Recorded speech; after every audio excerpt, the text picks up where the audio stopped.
আজকে আবারও একটা সানফ্লাওয়ার কেকের ডেকোরেশন করা ভিডিও শেয়ার করব। তো নমস্কার সবাইকে। আজকে আমি আপনাদের সাথে শেয়ার করব আমার ডেলিভারি দেওয়া 1.5 পাউন্ড ওজনের একটা চকলেট কেকের ডেকোরেশন ভিডিও।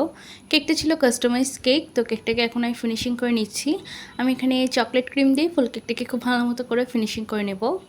এটা যেহেতু কাস্টমাইজ কেক ছিল, তো কাস্টমার আপু আমাকে যে ছবিটা দেয় ওখানে কেকের ডিজাইনটা যেমন ছিল আমি চেষ্টা করেছি সেভাবে কেকটাকে ডেকোরেশন করে দেওয়ার জন্য।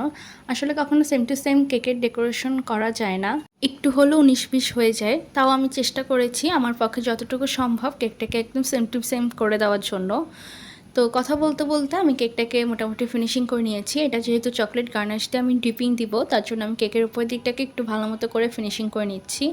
কেকটা ফিনিশিং করা হয়ে গেলে কেকটাকে আমি নর্মাল ফ্রিজে রেখে দিব কিছুক্ষণ সেট হওয়ার জন্য। তার আগে বোর্ডে যে এক্সট্রা ক্রিমটা লেগে আছে সেটাকে আমি খুব ভালো মতো করে ক্লিন করে নেব। এখন কেকটাকে বের করে আমি ডার্ক চকলেট গানাশের সাহায্যে কেকের উপরে গানাশটা দিয়ে নিচ্ছি। আর এখানে ছোট একটা পালেট নাইফের সাহায্যে কেকের সাইডে আমি ড্রিপিংটা দিয়ে নিয়েছি।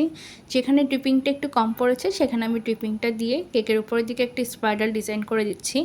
আমি সবসময় চকলেট গানাশটা পাইপিং ব্যাগের সাহায্যে দিয়ে থাকি, কিন্তু এখানে আমাকে যে কাস্টমার আপুটা ছবি দিয়েছিল ওখানে ড্রিপিংটা যেমন ছিল তার জন্য আমি এখানে পাইপিং ব্যাগের সাহায্য দিয়েছি। আমি চেষ্টা করেছি কেকটাকে একদম সেম টু সেমই করে দেওয়ার জন্য।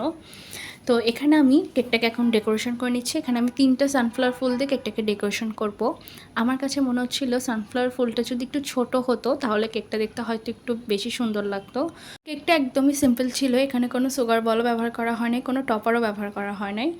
তো কেকটা আমার ডেকোরেশন করা প্রায় শেষের দিকেই। তো আজকের এই সিম্পল একটা কেকের ডেকোরেশন ভিডিও আপনাদের কাছে কেমন লেগেছে সেটা আমাকে অবশ্যই জানাবেন।